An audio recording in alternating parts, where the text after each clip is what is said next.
Jumat pagi, Dahlan Iskan masih menempati ruang khusus, yaitu Poliklinik Rutan di Komplek Blok F.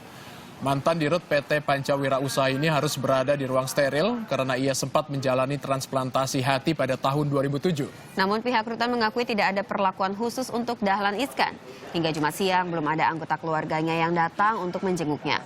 Pada Kamis malam, usai diperiksa hampir 12 jam di Kejaksaan Tinggi Jawa Timur, Dahlan Iskan akhirnya ditetapkan sebagai tersangka kasus dugaan korupsi penjualan aset Pemprov Jatim oleh BUMD PT Pancawira Usaha.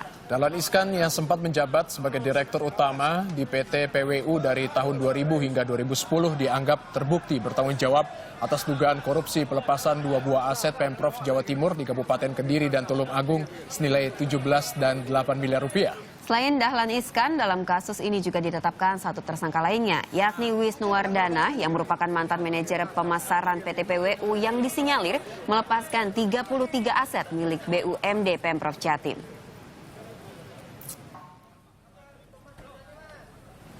Sosok Dahlan Iskan sempat menjadi Menteri BUMN dalam Kabinet Indonesia Bersatu di bawah kepemimpinan Presiden ke-6 SBY. Sebelum ditunjuk menjadi Menteri BUMN, Dahlan menduduki kursi Direktur Utama PT PLN.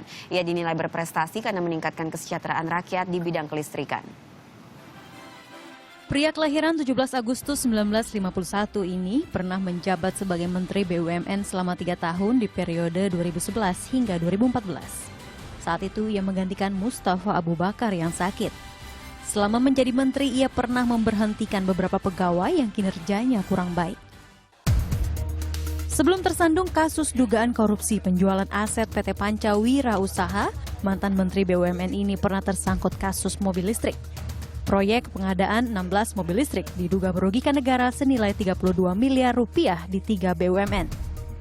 Saat masih menjabat sebagai Menteri BUMN, Dahlan meminta PT BRI, PT Perusahaan Gas Negara, dan PT Pertamina untuk menjadi sponsor.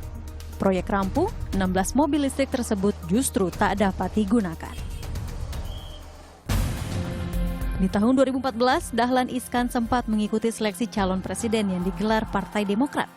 Ia terpilih menjadi kandidat terbaik, namun bukan maju sebagai capres, ia justru mundur dan mendukung Presiden Jokowi. Selama menjadi dirut PT PLN, bahkan Dahlan dikenal beberapa kali tidak mengambil gajinya.